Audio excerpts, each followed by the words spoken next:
మలిగిన దీపాలు వెలిగించు స్వామి, పగిలిన హృదయాలు పరికించు స్వామి, నలిగిన బ్రతుకులను నడిపించు స్వామి, విరిగిన మనసుల్లో వికసించు స్వామి, నలిగిన బ్రతుకులను నడిపించు స్వామి, విరిగిన మనసుల్లో వికసించు స్వామి. యేసయ్య నీవు లేక ఉండలేముగా, నీవు తోడుంటే మా బ్రతుకు పండగేనుగా. యేసయ్య నీవు లేక ఎండమావిగా, నీవు తోడుంటే మా గుండె నిండు బావిగా. బైబిళ్ళు 2 చింపి ఆ పొయ్యిలో పెట్టి నీళ్లు కాగబెట్టినటువంటి సందర్భాలు ఉన్నాయి. ఎక్కడ ప్రార్థనలు జరుగుతాయో ఆ ప్రార్థనల్ని చెదరగొట్టినటువంటి మనిషిని నేను. నా అలవాట్ల విషయానికి వస్తే రోజు 40 గుట్కలు తినేవాడిని, 25 పాన్లు తినేవాడిని, నీళ్లు కలపకుండా మందు తాగేవాడిని.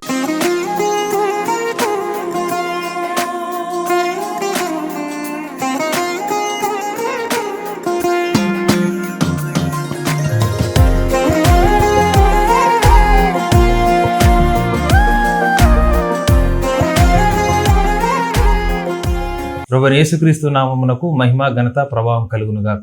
మరొక మంచి అద్భుతమైన సాక్ష్యంతో, ప్రతి ఒక్కరిని ప్రోత్సాహపరిచేటువంటి సాక్ష్యంతో ఈరోజు మీ ముందుకు రావడానికి దేవుడు నాకు చూపిన కృపకు, అలాగే వినుటకు మీకు చూపిన కృపకు, మనందరికి చూపిన కృపను బట్టి దేవాది దేవునికి వందనాలు స్తోత్రాలు చెల్లించుకుంటూ ఉన్నాను. మనతో ఉన్నటువంటి సహోదరుని మీరు మరి సోషల్ మీడియాలో గత కొన్ని సంవత్సరాలుగా మీరు చూస్తూనే ఉన్నారు. సహోదరుని పేరు దేవుని తెలుసుకోకముందు నాగరాజు, దేవుని ఎప్పుడైతే తెలుసుకున్నారో వారి పేరు స్టీవెన్ రాజుగా మార్చుకున్నారు. వారు ఇప్పుడు మీకు అంగవైకల్యంతో కనిపిస్తున్నారు, కానీ వారు క్రీస్తుని ఎరుగక ముందు మంచి ఆరోగ్యవంతులుగా ఉండి క్రీస్తుకి బహు వ్యతిరేకంగా ఉన్నారు. ఎలా అంటే క్రైస్తవులన్నా క్రీస్తు సేవకులన్నా వారు బహుగా ద్వేషించేవారు. మరి అలాంటి వారిని దేవుడు ఏర్పరచుకొని, ఎవరైతే ఆత్మీయంగానే కాదు ఆర్థికంగా ఎవరైతే మరి అభాగ్యులు ఉన్నారో, ఎవరైతే సమాజం గుర్తించకుండా వారు ఊరి వెలుపల ఉన్నారో వారందరినీ ప్రత్యేకంగా దర్శించి వారికి ఆత్మీయ ఆహారంతో పాటు మరి భౌతికంగా వారికి కావాల్సిన ప్రతి ఒక్క వసతి వారికి మరి సమకూరుస్తూ ఈ విధంగా దేవుని సేవను ప్రత్యేకంగా చేస్తూ ఉన్నారు. వారు ఎలా రక్షించబడ్డారు, ఎలాగ వారికి యాక్సిడెంట్ జరిగింది, మరి ఈ స్థితిలో ఉన్నప్పటికీ కూడా ఒక మనుషులు కుటుంబంలో 4 ఉన్నప్పుడు, 4 ఆరోగ్యంగా ఉన్నప్పటికీ, 4 పనులు చేస్తున్నప్పటికీ కుటుంబాలు గడవని ఈ స్థితిలో ఉండి కూడా వారు అనేక మందికి ఆదరణగా మరి ఒక మంచి ఆత్మీయ తండ్రిగా వారు ఉన్నారు. మరి ఇది ఎలా సాధ్యమైంది, దేవుడు వారి పట్ల చేస్తున్న అద్భుతాలని మనం వారిని అడిగి తెలుసుకుందాం. ముందుగా వారి యొక్క రక్షణ సాక్ష్యాన్ని అడిగి తెలుసుకుందాం. Brother, praise the lord. వందనాలు.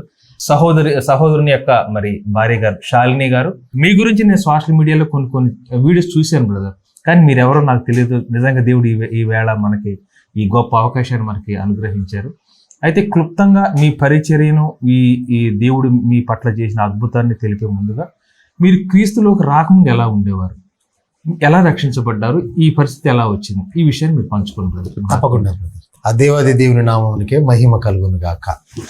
ఆమేన్. ఆమేన్. అయ్యా, మరి నా పేరు ఈ స్టీవెన్ రాజు కంటే ముందు కూడా నాగరాజుగా నేను అనేక మందికి తెలుసు. ఈ దేవుణ్ణి నేను ఎరగక మునుపు చాలా భయంకరమైనటువంటి దుర్భరమైన జీవితాన్ని నేను జీవించానయ్యా. అంటే నాకున్న దుర్వ్యసనాలు కానీ దురలవాట్లు కానీ చాలా భయంకరంగా ఉండేవి. పైపెచ్చు ఈ క్రీస్తుని ఎరగక మునుపు క్రీస్తుకి నేను బద్ధ వ్యతిరేకిగా జీవించాను. నాకు తెలియని దినాల్లో ఈ బైబిళ్ళు 2 చింపి ఆ పొయ్యిలో పెట్టి నీళ్లు కాగబెట్టినటువంటి సందర్భాలు ఉన్నాయి. ఎక్కడ ప్రార్థనలు జరుగుతాయో ఆ ప్రార్థనల్ని చెదరగొట్టినటువంటి మనిషిని నేను. దేవుని సేవకులని ఏమాత్రము గౌరవం లేకుండా దుర్భాషలాడి ఇష్టానుసారంగా వారి పట్ల దురుసుగా ప్రవర్తించి నాకు నచ్చినట్టుగా జీవించిన వ్యక్తిగా ఉన్నాను. నా అలవాట్ల విషయానికి వస్తే రోజు 40 గుట్కలు తినేవాడిని, 25 పాన్లు తినేవాడిని, నీళ్లు కలపకుండా మందు తాగేవాడిని, 2 డబ్బాల సిగరెట్లు, తంబాకు, బీడీ, జర్దా, ఈ అలవాట్లన్నీ ఉన్నాయి. చాలాసార్లు క్రీస్తుని నమ్ముకున్న వాళ్ళు కనిపించినప్పుడు కూడా ఏడిపించడం లాంటిది, ఇష్టానుసారంగా ఎవరిని లెక్క చేయకుండా నాకు ఎలా నచ్చితే అలాగే. సో నాకు చెప్పేవాళ్ళు ఎవరూ లేరు. నేను ధనాన్ని నమ్ముకొని బ్రతికిన రోజులు అనమాట అవి. కానీ ఆ తర్వాత క్రీస్తులోనికి నేను పట్టబడడానికి గల కారణం ఎలా జరిగింది అని అంటే, మీరు ఈరోజు నన్ను వీల్ చైర్లో చూస్తూ ఉన్నారు, కానీ నేను వీల్ చైర్లో ఉన్న వ్యక్తిని కాదు. నా వయసు 44 సంవత్సరాలు. కరెక్ట్గా నా వయసు సరిగా 21 సంవత్సరం ఉన్నప్పుడు 5 అంతస్తుల బిల్డింగ్ మీద నుంచి కింద పడిపోయాను. అంటే మా నాన్నగారు మేస్త్రి పని చేసేవాళ్ళు. నేను 10వ తరగతి చదివిన తర్వాత ఇంటర్మీడియట్ డిస్కంటిన్యూ చేసిన తర్వాత ఇంకా నన్ను కూడా అదే పనిలోకి తీసుకెళ్లారు. ఎలివేషన్ డిజైన్ వర్క్ నేర్చుకున్నాను. రోజుకు ఆ రోజుల్లోనే 800 సుమారుగా సంపాదించేవాడిని. ఇంకా నాకు అడ్డం ఏంటి అనుకున్నట్టుగా బ్రతికాను నేను. 6 రోజులు పని చేయాలి. 7వ రోజు ఆదివారం మాత్రం భయంకరంగా సినిమాలకు వెళ్ళడం కానీ, ఇష్టానుసారంగా సినిమాకి వెళ్ళినా కూడా ఆ 3 షోలు, మార్నింగ్ మ్యాట్ని, ఫస్ట్ షో అట్లా చూసి భయంకరంగా బ్రతికేవాడిని. ఒకరోజు పనికి వెళ్ళినప్పుడు మరి పైన ఎలివేషన్ వర్క్ నడుస్తూ ఉంది 5 అంతస్తుల బిల్డింగ్ పైన, బయట భాగాన. అది చేస్తూ స్లిప్ అయిపోయి జారి కింద పడిపోయాను. నేరుగా 5వ అంతస్తు నుంచి భూమి మీదకి ఒక 10 సెకండ్లలో, నా జీవితం 10 సెకండ్లలో టర్న్ అయిపోయింది. ఇంకా సెంట్రింగ్ డబ్బాల మీద పడ్డాను. అయితే 5వ అంతస్తు నుంచి నేను పడేటప్పుడు 2వ అంతస్తులో గోవా కర్రలు అని అంటారు, అంటే సర్వి కర్రలు అయి పెడతారుగా, దాని మీద వెల్లెలకల పడ్డాను. అక్కడ నా నడుములో ఉన్న 8 మేజర్ బోన్లు, 8 మైనర్ బోన్లు కంప్లీట్గా విరిగిపోయాయి సార్. అయ్యారు ఇవి ఇరిగిపోయిన తర్వాత ఇంకా హాస్పిటల్కి తీసుకెళ్ళడానికి హైదరాబాదులో అన్ని హాస్పిటళ్ళు తిప్పారు, ఎక్కడ కూడా తీసుకోలేదు. అర్ధగంటలో ఈయన చనిపోతారు, తీసుకెళ్ళిపోండి అని అన్నారు. నన్ను ఎముకల దవాఖానా అని అంటారు ఇక్కడ మన పంజాగుట్టలో, Nizam institute of medical science, NIMS హాస్పిటల్లో నన్ను జాయిన్ చేశారు. దాదాపుగా 2 గంటల్లో ఒక 2.5 లక్షల రూపాయలు ఖర్చు అయింది. అప్పుడు నాకు ఆపరేషన్ జరిగింది. నా వెన్నుముక్కలో 2 స్టీల్ ప్లేట్స్ వేశారు. ఈ రిబ్స్ ఇట్లా ఉంటాయి కదా బ్రదర్, ఇవి విరిగిపోయిన కారణం ఇట్లా వేసారనమాట. వేసి ఇట్లా స్క్రూస్ ఫిట్ చేశారు ఈ 4టికి. అట్లా ఇటువైపు అట్లాగే 8 స్క్రూలు ఉన్నాయి, 2 ప్లేట్లు అలాగే ఉన్నాయి ఇప్పుడు కూడా. కానీ ఇక్కడ ఒక భయంకరమైన సంఘటన ఏంటి అని అంటే, ఎప్పుడైతే ఆ నడుము ఇరిగి పడిపోయానో బ్లడ్ సర్క్యులేషన్, కాళ్ళలోనికి వెళ్ళే బ్లడ్ సర్క్యులేషన్ వచ్చేసి ఆగిపోయింది. 8 major bones, 8 minor bones, ribs అన్నీ విరిగిపోయాయి. ఇంకా సర్క్యులేషన్ ఆగిపోయింది, స్పర్శ కోల్పోయాను నేను. ఈ రోజుకు కూడా నేను వాటర్ బెడ్లోనే ఉంటాను, వాటర్ బెడ్లోనే పడుకుంటాను. నేను టాయిలెట్కి వెళ్ళాలన్నా, వాష్రూమ్కి వెళ్ళాలన్నా నన్ను 2 వ్యక్తులు తీసుకొని వెళ్ళాలి. బాత్రూమ్కి తీసుకెళ్ళాలి, స్నానం చేయించి మళ్ళీ తీసుకురావాలి. అటువంటి పరిస్థితి. అప్పటికి నాకు పెళ్ళి అవ్వలేదు బ్రదర్. చాలా సందర్భాల్లో నేను కాళ్ళు చేతులు బాగున్నప్పుడు దేవుడి గురించి చెప్పాలని చాలామంది ప్రయత్నం చేశారు. అయితే ఇందులో దానియేలు అనే నా తండ్రి సమానపు వయసు 55 ఏళ్ళు ఉంటాయి. నేను అతన్ని కూడా వక్రీకరిస్తూ మాటల్లో ఒరే ధనియాలు అని ఇట్లా భయంకరంగా పిలిచిన సందర్భాలు ఉన్నాయి. ఆయన మా ఇంట్లో ఉదయకాల సమయంలో పాలు ఇవ్వడానికి పాల ప్యాకెట్ తీసుకొని వచ్చేవాడు. పాల ప్యాకెట్ ఇచ్చినప్పుడు మీరు దేవుణ్ణి నమ్ముకోండి బాగుపడతారు అని నాతో మాట్లాడేవాడు. అతను వృద్ధుడైనప్పటికీ వృద్ధుడు అన్నదానికి మరి ముసలోడు అన్నదాన్ని తేలాడు. అయితే అరే ముసలోడని వేంటి నాకు చెప్పేది అన్నట్టుగా నేను ప్రవర్తించేవాడిని. బాబు నువ్వు దేవుణ్ణి నమ్ముకో బాగుపడతావు అని అన్నాడు. నేను అతన్ని హేళనగా చూస్తూ, బాగుపడడం అంటే ఏంటి, రోజుకి 800 నేను సంపాదిస్తూ ఉన్నాను, బతుకు తెరువు కోసం నీవు పాలు అమ్ముకుంటా ఉన్నావు ఉదయకాల సమయంలో, ఎవరు బాగుపడాలి అని ఆయన్ని వక్రీకరిస్తూ మాట్లాడుకునేవాడిని. అయితే కొన్ని రోజులకు ఆయనే బైబిల్ ఇచ్చారు నాకు. బాబు దీన్ని చదవండి అని అన్నారు.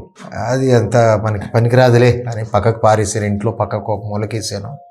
ఒక వారం రోజుల తర్వాత ఆ దానియేల్ గారు వచ్చి మళ్ళీ పాలు ఇచ్చినప్పుడు అడిగారు, బాబు బైబిల్ చదివావా అని అన్నారు. ఏం చెప్పాలి ఇప్పుడు ఈయనకి అని చెప్పేసి, లేదండి అది ఎక్కడో పోయింది అని అన్నారు. పోయింది అంటే ఆయన ఊరుకోలేదు. మరుసటి రోజు పాల ప్యాకెట్తో పాటు బైబిల్ తీసుకుని వచ్చి ఇచ్చారు. ఇంకొకటి ఇచ్చారు. సో మళ్ళీ ముసలోడు అడుగుతాడో ఏమో అన్న భయంతో ఒకసారి చూద్దాంలే అని అనుకున్నాను. ఒకరోజు వర్షం పడిన రోజు పొయ్యి రాజేయడానికి, నిప్పు రాజేయడానికి ఏమీ లేకపోవడం వల్ల అప్పుడు నాకు అనిపించింది అనమాట, ఈ సినిమా పుస్తకాలు ఉన్నాయి కానీ అందులో బొమ్మలు ఉంటాయి, ఈ పుస్తకంలో బొమ్మలు లేవు, మరి చదివితే అర్థం కాదు, దీనివల్ల ఏం ఉపయోగం ఉంది. 2 బైబిళ్ళు చింపి పొయ్యిలో పెట్టి నీళ్లు కాగబెట్టాను. అటువంటి భయంకరమైనటువంటి బ్రతుకున్నది. కానీ దేవుడు ఎప్పుడైతే మరి యాక్సిడెంటల్గా నేను 5వ అంతస్తు నుంచి కింద పడిపోయానో నడిమంచంలో పడుకొని ఉన్నాను. ఏ ప్రాంతంలో నేను జీవిస్తూ ఉన్నానో, హైదరాబాదులో మగ్దుమ్ నగర్ జగద్గిరిగుట్ట ప్రాంతంలో జీవిస్తాను నేను. అక్కడ ఇప్పుడు కూడా నేను అక్కడే ఉంటున్నాను. ఆ ప్రాంతంలో కూడా ఒక చెడ్డ పేరున్న వ్యక్తిగా ఉన్నాను నేను. నాకు సుజుకి సమరాయ్ బండి ఉండేది, మరి దాన్ని సైలెన్సర్ కట్ చేసి పెద్ద సౌండ్తో వచ్చేది. నేను ఇష్టం వచ్చినట్టు తిరిగేవాడిని అనమాట. సరేలే, వీడు చేసిన క్రియలకే వాటికే వీడు పడ్డాడు, వీడు చచ్చిపోతాడు అని ఊరంతా అనుకుంటున్నారు. నిమ్స్ హాస్పిటల్లో ఒక 4-5 నెలలు ఉన్నాను. ఏ రోజు రాత్రి, ఏ రోజు చీకటి పడుతూ ఉంది, ఏ రోజు పగలవుతా ఉందో కూడా తెలియదు. వారం ఎప్పుడో కూడా తెలియదు. కారణం ఏంటి అని అంటే, ప్రత్యక్షంగా నరకాన్ని చూసినట్టుగా ఉంది నాకు అందులో. నా పరిస్థితి ఎట్లా అయిపోయింది అంటే, సైడ్కి తిరిగి పడుకుంటే రిబ్స్ పెయిన్ అవుతూ ఉన్నాయి, బోర్లా పడుకుంటే వెన్నెముక ఇలా విరిసినట్టు అవుతూ ఉంది, వెలకిలా పడుకుంటే కుట్లు ఆరవు. మరి ఎలాగయ్యా అంటే, ప్రతి 5 నిమిషాలకు, ప్రతి 10 నిమిషాలకు ఇటువైపు ఇలా తిప్పుతూ ఉండాలి నన్ను. ఇంకా తర్వాత ఎన్ని రోజులు ఉంటాడు ఈయన అని చెప్పేసి అంబులెన్స్లో ఇంటికి పంపించేశారు నన్ను. అంబులెన్స్లో పంపినప్పుడు మరి నేను వెళ్ళిన ప్రాంతానికి నేను వెళ్ళగానే అది సౌండ్ చేసుకుంటూ వచ్చింది. ఇక చనిపోయి ఉంటాడులే అన్నట్టుగా అందరూ విచిత్రంగా బయటకు వచ్చి చూస్తూ ఉన్నారు. ఎల్లెలకల పడుకుని స్ట్రెచ్చర్ మీద తీసుకొచ్చారు బయటికి. చనిపోయాడు అనుకున్నారు అందరూ. అయితే ఆ వెలుతురు నేను ఆకాశం వైపుకి 6 నెలల తర్వాత చూశాను. అప్పుడు ఆ వెలుతురుని చూడలేక 2 చేతులు ఇలా మూసుకున్నాను. వీడు చేసిన క్రియలకి వీడు ముఖం చూపించుకోలేక నా మూసిగా వీడు ముఖం మూసుకుంటున్నట్టున్నారులే అని అనుకున్నారు. ఆ సందర్భంలో మరి నన్ను తీసుకెళ్ళి ఇంట్లో ఒక చిన్న రేకుల రూము, 2 రూములు ఉండేవి అనమాట. మరి ఆ 2 రూములు ఉన్నప్పుడు ఆ రూమ్లో నన్ను పడుకోబెట్టారు. అనేక మంది రావడం, చూడడం, సానుభూతి వ్యక్తం చేయడం నా మీద. నాకు నచ్చనిది అనమాట అది. చాలాసార్లు నా మీద సానుభూతి చూపిస్తూ ఉన్నారు. అయ్యో, పడగానే ప్రాణం పోయి ఉంటే అయిపోయేది కదా, ఇంత ఘోరమైన గోస అనుభవిస్తూ ఉన్నాడు, చనిపోతే అయిపోయేది కదా, ఇలా మాట్లాడుతూ ఉన్నారు. నేను అప్పటికి మెడిసిన్ వాడుతూ ఉన్నాను. అయితే మరి నేను ఆ నడిమంచంలో పడుకొని ఉన్నప్పుడు నాకు పెళ్ళి అవ్వలేదు, మా అమ్మే నాకు చాకరీ చేస్తూ ఉండేది. ఆ సందర్భంలో ఆ చెవిలో ఈ చెవిలో పడి నాతో పాటు చదువుకున్న వ్యక్తులకు తెలిసింది, నాగరాజు కింద పడిపోయాడంట, వాడు చనిపోతాడేమో, మరి చూసేద్దాము అని కొంతమంది నా స్నేహితులు, నాతో చదువుకున్న వాళ్ళు కొంతమంది కలిసి నన్ను చూడడానికి వచ్చారు. మరి వాళ్ళతో పాటు ఈ సిస్టర్ గారు కూడా వచ్చారు. ఈ సిస్టర్ గారు, శాలిని సిస్టర్ గారు కూడా వచ్చారు. ఈవిడ నాకు పరిచయం లేదు, నేను ఆవిడకి పరిచయం లేదు. కాకపోతే వచ్చిన వారిలో క్రైస్తవురాలు ఈవిడ. ఎటువంటి భక్తురాలు అని అంటే, ఏది చేసినను ప్రార్థన చేసి అది ప్రభు చిత్తమైతే స్టెప్ వేస్తుంది, లేదంటే లేదు. ఈవిడ నన్ను అడిగిన ప్రశ్న ఏంటంటే, మీకోసం నేను ప్రార్థన చేయొచ్చండి అని అడిగింది. అది నిజంగా పురుషులు ఎవరైనా అడిగుంటే వారికి చెప్పే సమాధానం వేరేలాగా ఉండేదేమో, కానీ స్త్రీ అయిన కారణంన సరే చేసుకొని వెళ్ళిపోతుంది కదా అని చెప్పి చేయండి అని అన్నాను. ఈవిడ ప్రార్థన చేసినప్పుడు దేవుడు ఆత్మచేత తనను నింపి ఆవిడతో దేవుడు మాట్లాడాడు. నేను అనుకుంటాను, నిజంగా దేవుడికి ఎంత ప్రేమ ఉంటే నా యొద్దకు ఆవిడని పంపాడు. మరి అద్భుత రీతిగా దేవుడు ఆత్మచేత నింపి, ఇదిగో నా కుమారి, నీ ఎదుట మరణపు పడకలో ఉన్నవాడు నా సేవకుడు, రానున్న దినాల్లో విస్తారమైన సేవ చేయనై ఉన్నాడు గనుక నీవు అతనిని వివాహమాడి అతనికి సేవ చేయవలసి ఉన్నది అని దేవుడు మాట్లాడాడు. ఈవిడ నాకు చెప్పిందనమాట, దేవుడు నాతో మాట్లాడాడు, నేను మిమ్మల్ని పెళ్లి చేసుకోవాలనుకుంటున్నాను. బ్రదర్, మీరు గమనించండి, 20 సంవత్సరాలున్న యవనస్తురాలు, అందంగా ఉన్న అమ్మాయి, సొంత ఇల్లుండి, నాన్నగారు లేరు, అమ్మ ఉంది, అక్క చెల్లెళ్ళు 6 అక్క చెల్లెళ్ళు, వాళ్ళు ఉద్యోగం చేస్తుంది. కానీ నాలాంటి వాడిని చేసుకోవాల్సిన అవసరత కూడా ఆవిడకి లేదు. పోనీ నా వెనక ఆస్తులు ఉన్నాయా? నేనేదో రేకుల రూములో పడుకొని ఉన్నాను, స్కెలిటన్ లాగా రేపో మాపో చచ్చిపోతానేమో అన్నట్టుగా ఉన్నాను. ఆవిడ నన్ను పెళ్లి చేసుకున్నా కూడా నేను మరణించే సూచనలు ఎక్కువ కనబడతా ఉన్నాయి. ఏ రిలేషను లేదు.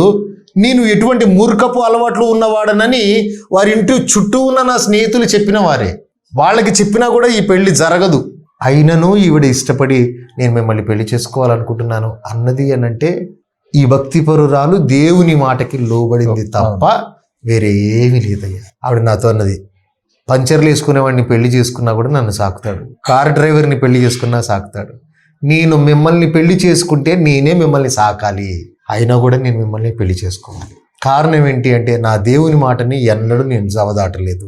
అయ్యా, నేను మనస్ఫూర్తిగా చెప్తా ఉన్నాను, నేనైతే నా స్వార్థం కోసం పెళ్లి చేసుకున్నానయ్యా. అంటే మా అమ్మ మరి నాకంటే ముందు తను చనిపోతుందిగా, అప్పుడు నాకు ఎవరు సేవ చేస్తారు? మరి నేనైతే నా స్వార్థం కొరకే చేసుకుందాం పెళ్ళి అని అనుకున్నాను. నాకు చాకిరీ చేయడానికి ఇష్టపడతా ఉంటే నేను ఎందుకు చేసుకోకూడదు అనుకున్నాను. అయ్యా, ఈ దుర్మార్గుడు ఇంకొక ఆలోచన కూడా చేశాడు. ఏంటనంటే పెళ్లి చేసుకొని గబక్కన వెళ్ళిపోయింది అనుకోండి, నా పరువు ఏమవుతుంది? కుంటెని చేసుకుని వెళ్ళిపోయింది అప్పుడే అనుకున్నాం అంటారు. కాబట్టి ఇలా కాదు అని రిజిస్టర్ మ్యారేజ్ చేసుకున్నాను అయ్యా, తెలియతో పెళ్లి చేసుకున్నాను. ఆ తర్వాత వాళ్ళ అక్కగారికి తెలియజేశారు. వాళ్ళ అక్కగారు వచ్చేసి బేబక్క గారు ఈవిడ్ని తీసుకొని వెళ్ళారు. తీసుకెళ్ళిపోయిన తర్వాత వేరే అక్క వాళ్ళ ఇంటి దగ్గర ఈవిడ్ని పెట్టారు. చూద్దామని నేను వెయిట్ చేస్తూ ఉన్నాను. ఒక 2-3 రోజుల తర్వాత ఏ అక్క వాళ్ళ ఇంటికాడ ఈవిడ్ని పెట్టారో అక్కడి నుంచి ఆటో ఎక్కేసి మళ్ళీ నా దగ్గరికి ఈవిడ వచ్చేసింది. అయ్యా ఒకతే, అదేంటి అలా వచ్చావు అని అంటే, దేవుడు నీకు సేవ చేయమంటే నేను ఎక్కడో ఎలా ఉంటాను, నేను మీకు సేవ చేయాలి, అది దేవుని మాట అని చెప్పి వచ్చేసింది. అప్పుడు మా పరిస్థితి ఎలా ఉందో తెలుసా అయ్యా, మా ఇంట్లో కాస్త మద్యపానం సేవించే వాళ్ళే ఉన్నారు. ఈవిడ పొద్దున్నే బయలుదేరి వెళ్ళేది డ్యూటీకి, నాంపల్లి ప్రాంతానికి, అంటే దాదాపుగా 30 కిలోమీటర్ల దూరం వెళ్ళేది. ఏం తిన్నదో అట్లా వెళ్ళిపోయేది. రాత్రి వచ్చేసరికి 10 అయ్యేది. అటువంటి సందర్భం అనమాట. అయినా కూడా కష్టపడతా ఉంది, సాగుతూ ఉంది, నా పని చేసుకునే వెళుతూ ఉంది. నేనేమో జలసారాయుడిగా ఇంటికాడే ఉన్నాను. ఆవిడ లేనప్పుడు సిగరెట్ తాగుతూ ఉన్నాను. ఆవిడ వచ్చేసరికి బూమర్ నోట్లో వేసుకొని నవ్వులుకుంటూ తెలియనట్టుగా ఉంటా ఉన్నాను. ఈవిడ చర్చికి వెళ్ళేది చక్కగా. స్థానిక సంఘంకి ఇక్కడికి వచ్చిన తర్వాత వివి రావు గారు, వి వెంకటేశ్వరరావు గారు, అక్కడ బేతెల్ గాస్పల్ చర్చ్ అనమాట, అక్కడికి చర్చికి వెళ్ళేది. అలా వెళ్ళినప్పుడు సేవకులు ఇంటికి గృహదర్శనార్థం వచ్చేవాళ్ళు. ఆయన వచ్చి నాకు చెప్పేవాడు, ఏదేదో చెప్పేవాడు. కానీ ఈవిడ మీద ఉన్న గౌరవంతో ఆయన్ని నేను మనసులో తిట్టుకునేవాడిని. ఒక్కోసారి బయటకన్న సందర్భాలు కూడా ఉన్నాయి. ఆయన అన్నారు, నిన్ను దేవుడు పిలుస్తా ఉన్నాడు, నువ్వు రా, నువ్వు మందిరానికి వస్తే బాగుంటుంది చాలా చెప్పాడయ్యా. నేను అన్నాను, నిన్ను పిలిస్తే నువ్వు వచ్చావు కదా, నన్ను పిలిస్తే నేను వస్తాను, మీరు నాకు చెప్పడం ఏంటి? ఈ మొబైల్ రిపేరింగ్ నేర్చుకున్నాను కొంచెం, దానికోసం నేను వెళ్ళేవాడిని అనమాట షాప్కి. షాప్ బయట కూర్చొని వేరే వాళ్ళ దగ్గర ఏదైనా ఉంటే ఆయనతో చేసుకోండి అని అనేవాళ్ళు. సో నా మీద ఉన్న సానుభూతితో ఆయనకి ఇవ్వండి అని అనేవాళ్ళు. నాతో కూడా వీల్ చైర్లో ఉండి నేను అక్కడున్న పొగరు తగ్గలేదు. ఇంకా ఇష్టానుసారంగా పాన్లు నవ్వులుతూ సిగరెట్లు తాగుతూ విచ్చలవిడిగానే ఉన్నాను నేను. నన్ను చూసి చాలామంది మోటివ్ అయ్యారు. ఏ విషయాల్లో అంటే మందు తాగడంలో, గంజాయి తాగడంలో, సిగరెట్లు తాగడంలో, ఆఖరికి భంగు కూడా తాగాను నేను. తర్వాత పాస్టర్ గారు వచ్చి వెళ్ళి ఆ సందర్భంలో నేను రక్షణలోనికి నేను రాలేదు. ఆ 1800 ఆవిడ జీతం వచ్చేది. అందులోనే దేవుని కానుక ఆయనకి చెందాల్సింది 180 రూపాయలు ఇచ్చేసి 4 ఆదివారాలకి తీసి మిగిలింది ఉన్నదే తినేవాళ్ళం. అటువంటి జీవితం జీవిస్తూ ఉంది.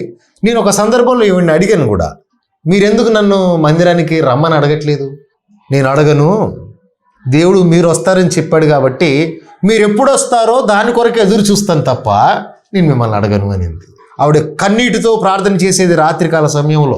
నేను అనుకునేవాడిని, నాలాంటి వికలాంగుని చేసుకున్నందుకే ఆవిడ ఏడుస్తూ ఉందేమో పాపం అని నేను అడిగేవాడిని, నన్ను చేసుకున్నందుకు ఏడుస్తున్నావా శాలిని అంటే, లేదు నేను దేవుడితో మాట్లాడుతున్నానయ్యా, నీతో నాకు అటువంటి బాధ ఎప్పుడూ లేదు, ఏమీ లేదు.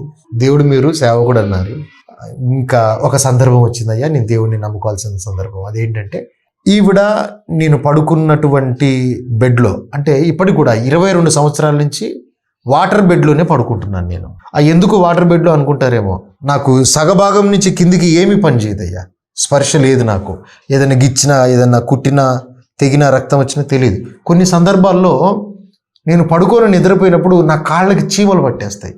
చాలాసార్లు జరిగాయి అలా. అవి కుట్టినా నాకు తెలియదు. బెడ్షీట్ నిండా రక్తం అయిపోతుంది. నేను పడుకొని ఇలా చూస్తూ ఉంటే ఈవిడ కూర్చొని చదువుతూ ఉంది.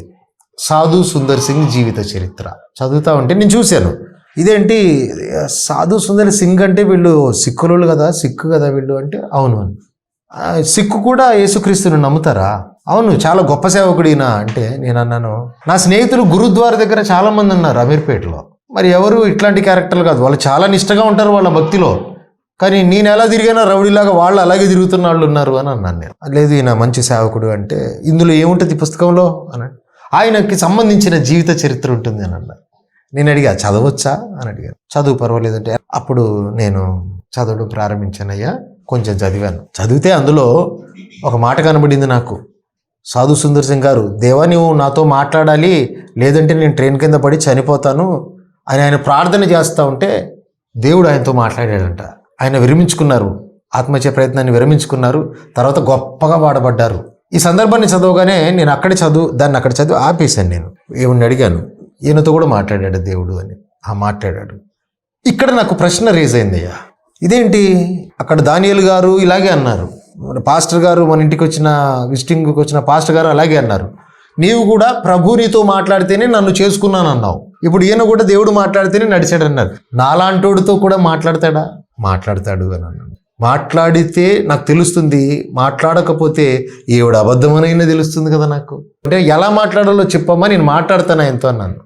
3 దినాలు ఉపవాసం ఉండండి, తప్పకుండా దేవుడు మీతో మాట్లాడతాడు అని అంటే, సరే తల్లి నేను ఉంటాను, ఉపవాసం ఉందాం అని మొదటి రోజు నేను ఉపవాసం ఉండి ప్రార్థన చేసుకుంటా ఉంటే, ఇప్పుడు నేను మాట్లాడుతూ ఉంటే మీరు చూసి నేను బాగా మాట్లాడుతూ ఉన్నాను అనుకుంటున్నారేమో, కానీ హిందీ మాట్లాడినా తెలుగు మాట్లాడినా కానీ చాలా భయంకరంగా 10లో 8 బూతు మాటలే ఉంటాయి. అయితే నేను కూర్చున్నాను ప్రార్థనలో, ఈవిడ ప్రార్థన చేస్తూ ఉంటే చివరి భాగం ఏదైతే ఉందో దాన్ని నేను ఏకీభవిస్తూ ఉన్నాను. అయ్యా మా కుటుంబాన్ని మీరు ముందుకు నడిపించండి అయ్యా, నడిపించండి అయ్యా అని ఆ లాస్ట్ మాట అనివ్వండి అనమాట. ఆ దినమంతా గడిచిపోయింది కానీ దేవుడు నాతో మాట్లాడలేదు. మళ్ళీ ఉదయకాల సమయంలో లేచి 2వ దినమున ప్రార్థనలో కూర్చున్నాం.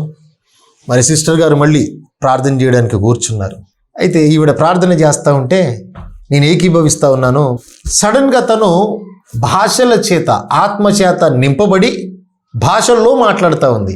సో నేను తెలుగులో ఈవిడ ప్రార్థన చేసినప్పుడు ఏకీభవించాను, భాషల్లో తను మాట్లాడేసరికి నేను కూడా నార్మల్ వ్యక్తి లాగానే కళ్ళు తెరిచి, ఏంటి ఈవిడ ఇప్పటిదాకా తెలుగులో మాట్లాడింది ఇప్పుడు ఏంటి ఇట్లా అనుకొని కళ్ళు తెరిచాను. నేను ఏ భాషలో మాట్లాడావు అని అడిగాను. నేను దీని అర్థం ఏంటి అంటే నాకు తెలియదు.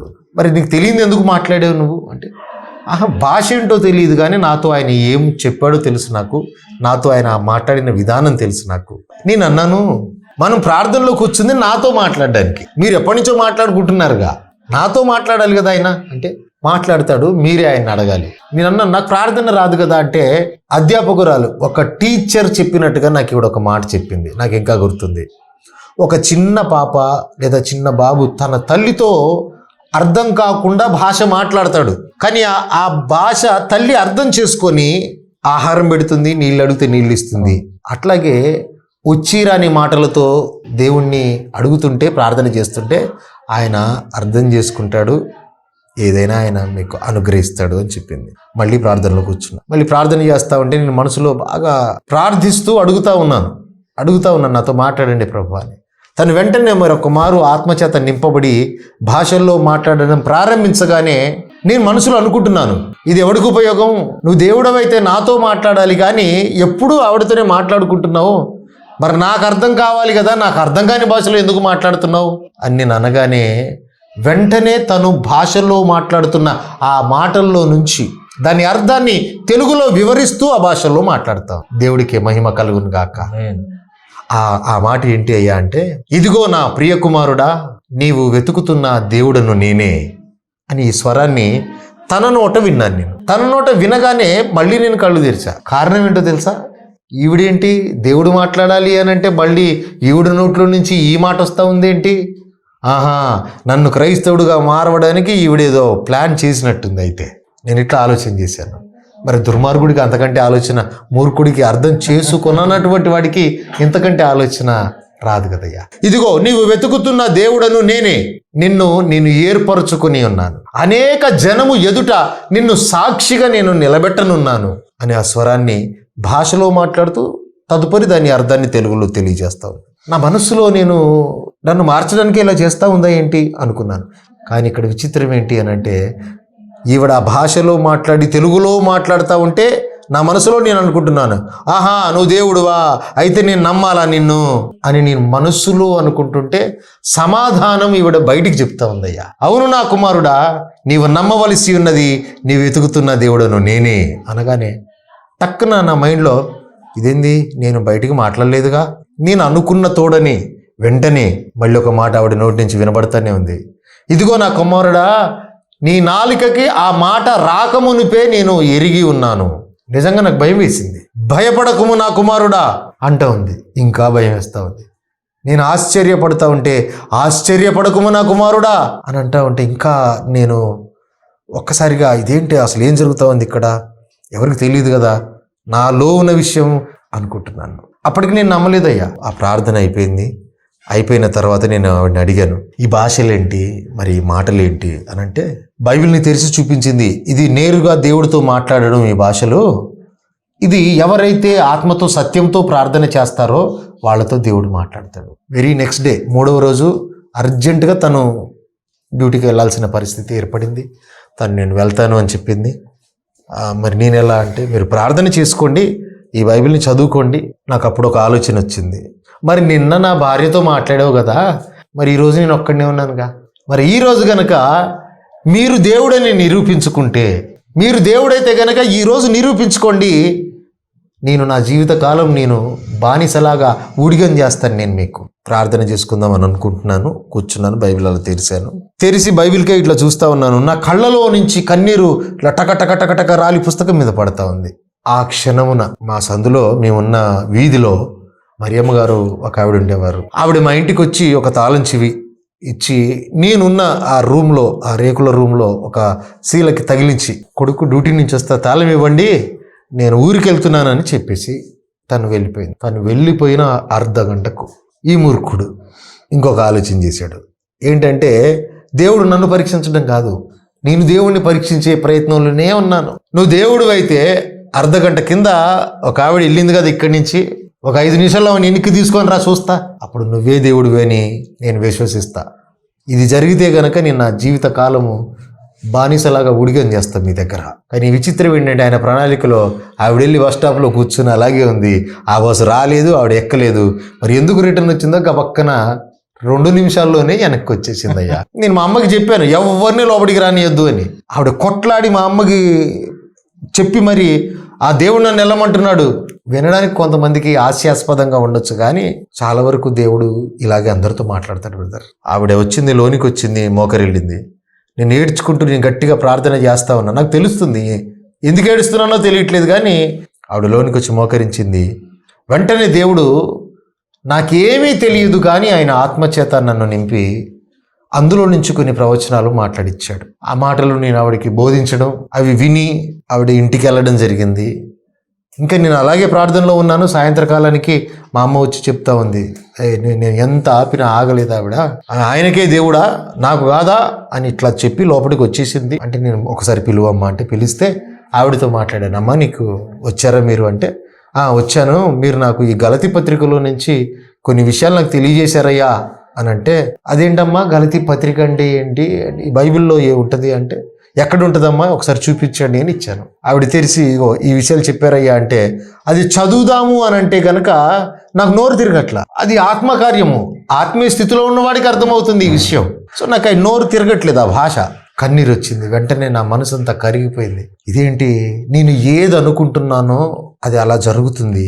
నా జీవితాన్ని మార్చాలనుకుంటున్నాడు, లేకపోతే నాకెందుకు పశ్చాత్తాపం వస్తుంది? ఏడవలసిన అవసరం నాకు లేదు. ఏడ్చుకుంటూ పశ్చాత్తాపంతో ఉన్నాను. సిస్టర్ గారు డ్యూటీ నుంచి వచ్చారు. ఆ రోజు వచ్చిన తర్వాత సిస్టర్ గారికి చెప్పాను నేను, అమ్మా ఇలా జరిగింది, సందర్భం అంతా ఇలా జరిగింది అని అంటే, తనలో ఎటువంటి ఎక్సైట్మెంట్ కూడా లేదు. కారణం ఏంటి అని అంటే, ఇలా జరుగుతుందని తనకు తెలుసు. ఎందుకంటే ఈ అనుబంధం తనకి చిన్నప్పటి నుంచి ఉంది. దేవుడు నోరు తెరిచి ఈవిడ నాకు మాట అడిగా, నేను చర్చికి రావచ్చా అని అడిగాను. నేను సరే రండి అని అన్నది. నాకు ఒక స్నేహితుడు ఉన్నాడు, నా ప్రాణ స్నేహితుడు. ఆయన, నేను సెల్ ఫోన్ రిపేర్ చేసినప్పుడు ఆయన సిమ్ కార్డులు అమ్మేవాడు అనమాట. ఆయన పేరు జేమ్స్. ఆ జేమ్స్ బ్రదర్, నేను తీసుకెళ్తాను బ్రదర్ మిమ్మల్ని అని చెప్పేసి నా దగ్గరికి వచ్చి 2.5 కిలోమీటర్లు కంకర రోడ్డు మీద నన్ను వీల్ చైర్లో నెట్టుకుంటూ తీసుకెళ్ళాడు. అయితే నేను వెళతా ఉంటే రోడ్డు మీద చూసిన వాళ్ళు, నమస్తే పాస్టర్ అని అంటా ఉన్నారు, ఒకళ్ళు ఎక్కిరిస్తూ ఉన్నారు. నన్ను కోపం రావట్లేదయ్యా, సహజంగా నేను కొట్టిన తర్వాతే మాట్లాడిన క్యారెక్టర్ని ఎందుకో ఆమెను అంటా ఉన్నాను. వాళ్ళు పాస్టర్ అనగానే సరే అలాగే జరిగినాయి ఆమెనంటే, ఏం సారు కొత్తగా బైబిల్ తీసుకొని ఎక్కడికో పోతున్నావు ఇట్లా అంటున్నారు, ఇష్టానుసారంగా మాట్లాడుతూ ఉన్నారు. అబ్బా అనా చర్చా ఇది కొత్తదా మళ్ళా? ఇంకా నేను ఎవరు ఏమనుకున్నా సరే నేను వెళ్ళాలి అనుకుని వెళ్ళా. లోనికి వెళ్ళా. నా జీవితంలోనే మొదటిసారి చర్చిలో కూర్చున్నానయ్యా. అక్కడ ఒకళ్ళు బోధిస్తూ ఉన్నారు, ఒకళ్ళు మ్యూజిక్ ప్లే చేస్తూ ఉన్నారు, ఒకళ్ళు ప్రార్థన చేస్తూ ఉన్నారు, ఒకళ్ళు పాటలు పాడుతూ ఉన్నారు. కానీ నా జీవితంలో నేనేం చేయలేను అనిపించింది. నేనేం చేయాలి, నన్ను ఎందుకు రమ్మన్నాడు ఇక్కడికి అనుకుని దిక్కులు చూస్తూ ఉన్నాను. పాస్టర్ గారు బోధలో బోధిస్తూ ఉన్నారు. ఏసన్న గారి గురించి చెప్పారు. ఆయన ఎవరో నాకు తెలియదు. ఏసన్న గారు మాటలని పాటలుగా మార్చారు, ఆయన స్తుతి ఆరాధనతో ఆయనని మహిమపరిచేవారు అని చెప్పారు. చెప్పగానే నాకు అనిపించింది, అంటే పాటలు పాడొచ్చు అనమాట. సరే నేను పాడతాను అనుకున్నాను. చర్చ అయిపోయింది. ఇంటికి వెళ్ళేటప్పుడు అనుకున్నాను, వచ్చే వారంలో నేను ఏదో ఒకటి చెయ్యాలి, నేను ఇలా ఉండకూడదు. నేను ఇంకా పాటలు పాడాలని డిసైడ్ అయ్యి ఇంటికి వెళ్ళి బాగా నేర్చుకుందామని ఒక పాట తీసి బాగా నేర్చుకున్నాను. ఎందుకు ఆ పాట నేర్చుకున్నాను అని అంటే, నా జీవితం అందులో ఇమిడి ఉన్నట్టుగా అనిపిస్తూ ఉంది. మందిరానికి మరల వారం వెళ్ళినప్పుడు ఎవరైనా పాట పాడతారా అని అడగగానే నాలో సంతోషం, చాలా గొప్ప సంతోషం. వెంటనే నేను పాడతాను అని ఇలా చెయ్యెత్తాను. కానీ ఆ మైక్ తీసుకొని మొదటిసారిగా పాడదాం అనుకొని ఒక పాట పాడినయ్యా. ఘోర పాపినయ్యా, చూడలేను నీ రూపం, నీ స్వరమును విని నేను దాగి ఉంటినయ్యా. అపవాది మాటతో మోసపోతిని, నీవిచ్చిన ఆజ్ఞలే మరచిపోతిని, నీవిచ్చిన ఆజ్ఞలే మరచిపోతిని. ఘోర పాపినయ్యా, కోరావు నాతో స్నేహాన్ని, చేశాను దేవా ద్రోహాన్ని.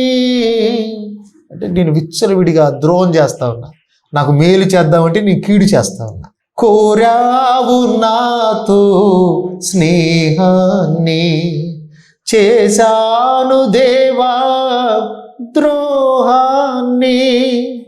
తిరిగి తిరిగి వేసారి నీ దరికే చేరితిని, తిరిగి తిరిగి వేసారి నీ దరికే చేరితిని.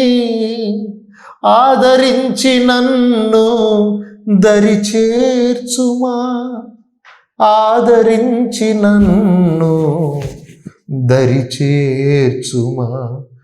ఘోర పాపినయ్యా. ఈ పాట పాడుకుంటూ ఏడ్చానయ్యా. నేను ఆ పాట పాడి ఏడుస్తూ ఉన్నప్పుడు అందరు లేచి నిలబడి చప్పట్లు కొట్టారు. బాగా పాడావు బ్రదర్, బాగా పాడావు. నా మనసులో అనుకుంటున్నాను, రే బాగా పాడటం కాదా నా బాధ, అదంతా నా కోసం ప్రాణం పెట్టిన వాడి కొరకు మూర్ఖంగా బ్రతికా. చల్లా చెదరి చేసా. పవిత్ర గ్రంథంగా పిలువబడుతున్న ఆ గొప్ప కాగితాల్ని చింపి పొయ్యిలో పెట్టిన దుర్మార్గుడిని అని కన్నీళ్లతో ప్రార్థన చేశానయ్యా. దేవుడు నా మొర్ర విన్నాడు. ప్రార్థన అయిపోయిన తర్వాత నా మనసు తేలిక అనిపించింది. ఏమి లేదు నాకు, కానీ తెలియని సంతోషం నాలో ఉంది. నాకేదో దొరికింది, నాకేదో నేనేదో సాధించాను, ఏం సాధించానయ్యా? దుర్వ్యసనాల్ని మానుకున్నాను. ఆ రోజు నుంచి నా ప్రభువు స్వరంతో మాట్లాడడం ప్రారంభించాను. ఇప్పటి వరకు హేళన చేశాను, ఎట మాట్లాడతాడు మీ దేవుడు అని అందరితో నేనే అన్నాను. ఇప్పటికీ చాలామంది అంటా ఉన్నారు. ఆ అనుభవిస్తేనే వస్తుంది. దైవికము అంటే ఇంకొకరిని తిట్టడం కాదయ్యా, ఇంకొకరిని హింసించడం కాదు. కామ క్రోధ మదమశ్చర్యాలు లేనివాడు దేవుడు. నా యేసుక్రీస్తులో అటువంటి ఆలోచనలు ఏవి లేవు. నా గొప్ప దేవుడి మీద ఎటువంటి నిందలు లేవు. గమనించి మీరు చూస్తే కనుక ఎవరైనా క్రీస్తుకు వ్యతిరేకంగా మాట్లాడితే క్రీస్తుని గురించి వ్యతిరేకంగా మాట్లాడడానికి ఏమీ లేదయ్యా. ఆ మనుషుల గురించే మాట్లాడుకోవాలి తప్ప ఆ మనుషులను మార్చడానికి ఆయన వచ్చారు. కానీ నేను వెతకలేదు, ఆయన నన్ను వెతికాడని అర్థమైందయ్యా. ఆ గొప్ప దేవుడు నాతో మాట్లాడుతూ ఉంటే నేను రాసుకుంటా ఉన్నాను. నా కుమారుడా, నీ యొద్దకు ఒక వ్యక్తి వస్తారు, ఈ మాటలను తెలియచేయి అని అన్నప్పుడు సరే అని ఆ వ్యక్తి కోసం ఎదురు చూసేవాడు. ఒక వ్యక్తి రానే వచ్చారు. అతను ఎవరు అంటే అఘోరాలా తిరుగుతున్నటువంటి వ్యక్తి. ఆయనకి ఆ విషయాలు నేను తెలియచేశాను. నిజంగానే ఆయన మతి మారిపోయింది. అయ్యా, నేను మీ చేత బాప్తిజం తీసుకుందాం అనుకుంటున్నాను అన్నారు. అతనికి నేనే బాప్తిజం ఇచ్చి ఎదిద్యా అని పేరు పెట్టాను. ఇలా చాలామంది ఉన్నారయ్యా, చాలామంది. సో ఇంకా నేను ఆ స్వరాన్ని విని పాటలు రాశాను. నాకు సంగీతము తెలియదు, ఏది తెలియదు, కానీ ప్రవచనం నెరవేరుతా ఉంది. నిన్ను అనేక జనుల ఎదుట సువార్త గాయకుడిని చేస్తానన్నాడు, అది నెరవేరుతా ఉంది. పాటలు రాశాను.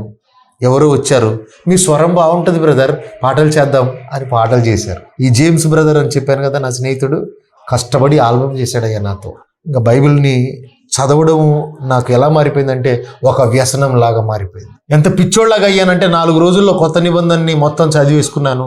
మాటిమాటికి చదువుతూనే ఉన్నాను ఇంకా బైబిల్ని. ఎందుకనంటే చదివినా కొద్ది కొత్త విషయాలు నాకు తెలుస్తూ ఉన్నాయి అందులో. ఆ జేమ్స్ బ్రదర్ నాకు చాలా సహకారంగా ఉండేవాడు, నన్ను ఎక్కడికైనా తీసుకెళ్ళడానికి, ఎటైనా తీసుకెళ్ళడానికి. ఇంకా నా జీవితం, పాటల జీవితం కూడా అలాగే స్టార్ట్ అయింది. ఒక సందర్భం వచ్చినప్పుడు ఒక పాట విన్నాను, ఏఆర్ స్టీవెన్సన్ గారి పాట విన్నాను. ఆ పాటని వినగానే ఈయన ఎవరు అని ఎతుక్కున్నాను. ఆయన పాటలన్నీ తెచ్చుకొని, బుక్కులన్నీ తెచ్చుకొని నేర్చుకున్నాను, పాడాను. ఆయన చూడాలి అని నేను అనుకున్నాను. కానీ సందర్భం ఎలా వచ్చిందో తెలుసాయ్యా, నేను పాటలు రాసి ఆయనకిస్తే ఇలాగేనా బ్రదర్ పాడేది అని ఆయన నన్ను అడిగితే నేను ఏడ్చానయ్యా. ఆయన పాడారు, నేను రాసిన పాటలు 2 ఆయన పాడారు, ఆయనతో పాడించుకున్నాను నేను. నాకు చాలా సంతోషం అనిపించింది ఆ విషయం. ఇంకా పాటల జీవితం అలా కొనసాగుతూ ఉంది. పౌలు భక్తుడు ఏం చెప్పాడో నేను అది చేస్తా ఉన్నాను సువార్త గమనంలో. ఆయన నా సాక్షిగా బ్రతకాలని దేవుడు చెప్పాడు కాబట్టి ఆయన అదే సాక్ష్యాన్ని పంచుకుంటూ వెళ్ళారు.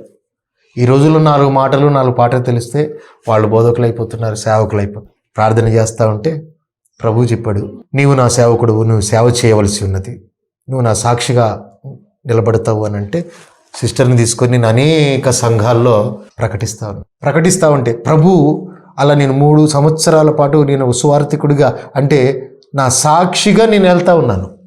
సాక్షి చెబుతూ వెళ్తూ ఉంటే అడిగారు చాలామంది, పిల్లలు లేరా అంటే లేరు. నా దేవుడు ఒక ప్రవచనం చెప్పాడు, తన మీద ఉన్న నింద, శాలిని మీద ఉన్న నిందని తొలగించడానికి నాకు ఒక కుమారుణ్ణి బహుమానంగా ఇస్తానన్నాడు. ఈరోజు 2గా వచ్చాను ఈ సంఘానికి, కానీ ఒకరోజు 3గా వస్తాను. ఆ రోజు కూడా మీరు నమ్మాలి, నా దేవుడు ఎవరో మీరు చూడాలి. 7 సంవత్సరాలకి నాకు కుమారుడు, ఈవిడ గర్భం దాల్చింది.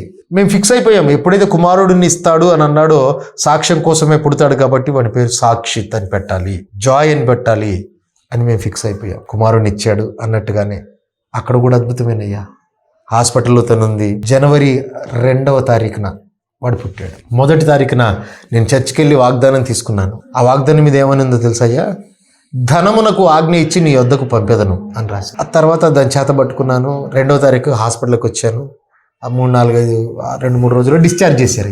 డిశ్చార్జ్ చేశారు. నేను బిల్లింగ్ కౌంటర్కి వెళ్ళాను, కానీ ఆల్రెడీ బిల్లు కట్టేసి వెళ్ళిపోయారు. ఎవరు అంటే చెప్పొద్దన్నారు అని అన్నారు. నాకు కుమారుడు జన్మించిన తర్వాత 1 నెలకు తనకి హార్ట్ ప్రాబ్లం వచ్చిందయ్యా. సహజంగా జననం, ఒక కుమారుడికి జన్మని ఇచ్చిన తర్వాత స్త్రీలో ఉన్న ఏ అవయవాలు అయితే ఎన్లార్జ్ అవుతాయో 1 మంత్లో అవన్నీ సింక్ అవుతాయి. తన హార్ట్ సింక్ అవ్వలేదు. హార్ట్ బీటు 21/minute 21, ప్రమాదకరమైన స్థాయిలో ఉంది. చాలా స్లోగా తన హార్ట్ బీట్ అవుతా ఉంది. ఎలా వచ్చారు మీరు ఇక్కడికి అని అడిగారు. ఆటోలో వచ్చామని. తనని తీసుకెళ్ళిపోండి, తను మరణిస్తుంది, ఎప్పుడైనా ఆగిపోవచ్చు అని అన్నారు. 2D ఈకో చేస్తే బ్లడ్ బాడీలోకి పంప్ అవుతుంది. ఉషాముల్లపూడి తీసుకెళ్ళాను, నారాయణ హృదయాలయ తీసుకెళ్ళాను, పల్స్ హార్ట్ సెంటర్ తీసుకెళ్ళాను. ఎక్కడ కూడా లేదు అని చేతులు ఎత్తేశారు. ఇంకా ఇంటికి వచ్చి కూర్చొని ప్రార్థన చేస్తూ ఉంటే హిజ్కియా గురించి దేవుడు మాట్లాడి తన ఆయుష్కాలాన్ని పొడిగించిన సందర్భాన్ని గుర్తు చేశారు. నేనేమో వికలాంగుణ్ణి, నడవలేను, మరి నా కుమారుడు 1 నెల బాలుడు. మేము దేవుణ్ణి నమ్ముకున్నందుకు మేము బయట ఉండాల్సి వచ్చింది. మాతో ఎవరూ లేరు మమ్మల్ని చూసేవాళ్ళు కూడా. ఆవిడ హాస్పిటల్కి వెళ్ళడానికి ఒకళ్ళు వచ్చి కారులో తీసుకెళ్ళేటప్పుడు నాకు తెలిసిన హాస్పిటల్ ఉంది, నేను తీసుకెళ్తానని అన్నారు. దాన్ని మార్నింగ్ తీసుకెళ్ళేటప్పుడు నాకు ఒకటే మాట ఆవిడ చెప్పింది, నేను తిరిగి వస్తానో రానో తెలియదు, ఒకవేళ నేను రాకపోతే ఆ కుమారుణ్ణి దేవుళ్ళో పెంచు అని చెప్పేసి వెళ్ళిపోయింది. నేనేం చేయాలో తెలియదు, కానీ ఆ గొప్ప దేవుడికి అన్నీ తెలుసు. తల్లిని బాబుని ఎడబాపేవాడు కాదాయన, అలాగని జతపరిచి మమ్మల్ని ఎడబాపేవాడు కూడా కాదాయన. ఇంకా మా హాస్పిటల్కి వెళ్ళింది, ఐసీయూలో జాయిన్ చేశారు, అన్ని టెస్టులు చేశారు. ఇక్కడ ఒక విచిత్రమైన సంఘటన జరిగింది. ఏంటంటే ఈ 3 రిపోర్ట్లలో ఉన్నటువంటి ప్రమాదం ఈ 4 హాస్పిటల్, ఆక్సిజన్ హాస్పిటల్లో లేదు. డాక్టర్ వేణుగోపాల్ గారు కార్డియాలజీ, అమ్మా ఇది పర్వాలేదు, దీన్ని హ్యాండిల్ చేయొచ్చమ్మా, ఇది ఇష్యూ కాదు, నేను చేస్తాను అని అన్నారు. దానికి మందులు రాసి పంపించవచ్చు, డిశ్చార్జ్ చేయండి, ఇంటికి పంపించేయండి అని అన్నారు. It's a wonderful thing. అసలు చనిపోతుంది అని అంటే ఆయన చూడు ఎటువంటి అభయాన్ని ఇచ్చాడో. ఆయన ద్వారా ఆ మాట చెప్పి డిశ్చార్జ్ చేసి డైరెక్ట్గా ఇంటికి పంపించారు. ఇంటికి వచ్చేసి అప్పుడు ఆవిడే అంగన్వాడీ టీచర్గా పనిచేస్తూ ఉంది, గవర్నమెంట్ జాబ్. నేను రిజైన్ చేస్తానని రిజిగ్నేషన్కి తీర్మానం తీసుకుంటే అనేకులు అన్నారు, ఎందుకు రిజైన్ చేస్తావు అని అంటే, ఇంతకంటే గొప్ప ఉద్యోగం ఉంది, నేను నా ప్రభు పాదసేవలో ఉండాలి. ఈ తీర్మానం చేసుకుంది. వెంటనే వెళ్ళి తను రిజిగ్నేషన్, మీ ఇద్దరమే కలిసి వెళ్ళాము, రిజైన్ చేసింది. ఇంకా ఆ తర్వాత నుంచి మేము ఇరువురము ఈ సాక్షిలాగా నా చిన్న కుమారుడిని పట్టుకొని 6 నెలల బాలుడి దగ్గర నుంచి ఈరోజు 12.5 సంవత్సరాలు పట్టుకొని ఇప్పటికీ సాక్షిగా తిరుగుతానే ఉన్నాం. సంఘ పరిచర్య వేరు, సాక్షి పరిచర్య వేరు. ఆయన మమ్మల్ని పిలిస్తే మేము వెళ్ళే మోటివేషనల్ స్పీకర్గా వెళ్ళేది వేరు, పాస్టర్స్ మీటింగ్కి వెళ్ళేది వేరు, అన్నిటికీ కూడా ఆయన విడివిడిగా సందర్భాన్ని బట్టి ఆయన పిలుచుకుంటుంటే వెళ్తూ ఉంటాం. ఏ సంఘాల్లోనైతే సాక్ష్యం చెప్పి 2గా వచ్చాను 3గా వస్తాము అన్నాం, మమ్మల్ని నడిపించాడు. ఆ సంఘాలకు వెళ్ళి ఆయా సంఘాల్లో ఇదిగో విత్ రిపోర్ట్స్తో వచ్చాను, నా కుమారుడిని ఇస్తానన్నాడుగా, ఇదిగో నా కుమారుడు సాక్ష్యం కోసం పుట్టిన సాక్షి.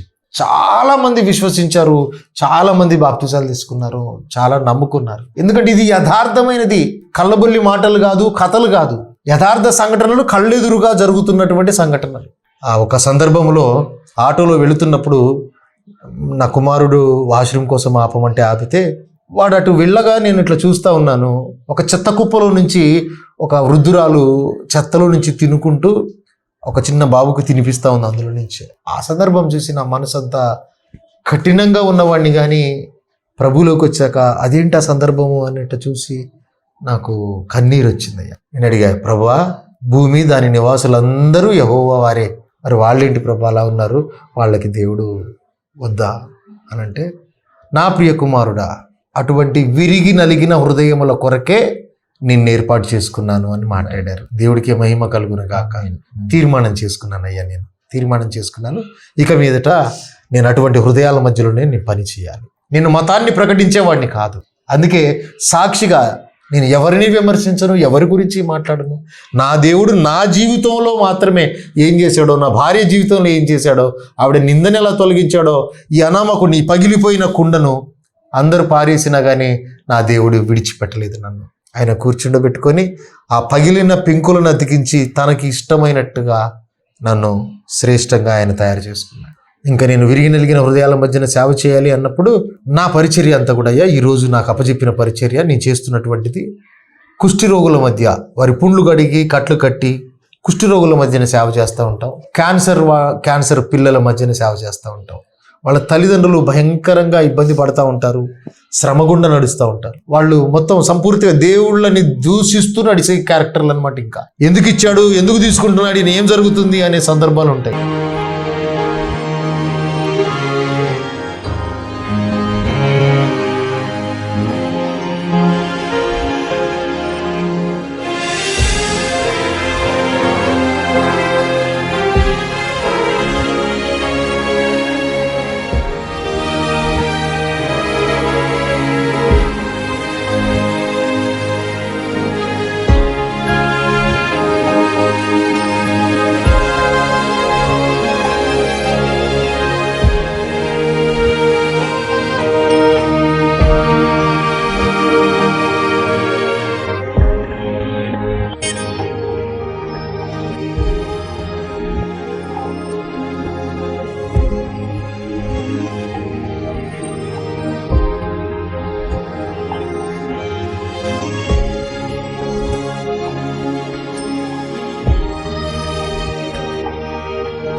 ఇప్పుడు చాలామంది విమర్శించే వాళ్ళు వెళ్ళి వాళ్ళకి సహకరించవచ్చు, ఆ పని చేయరు. కానీ చేతకాని వాళ్ళు మాట్లాడుతూ ఉంటారు అన్ని విషయాలు.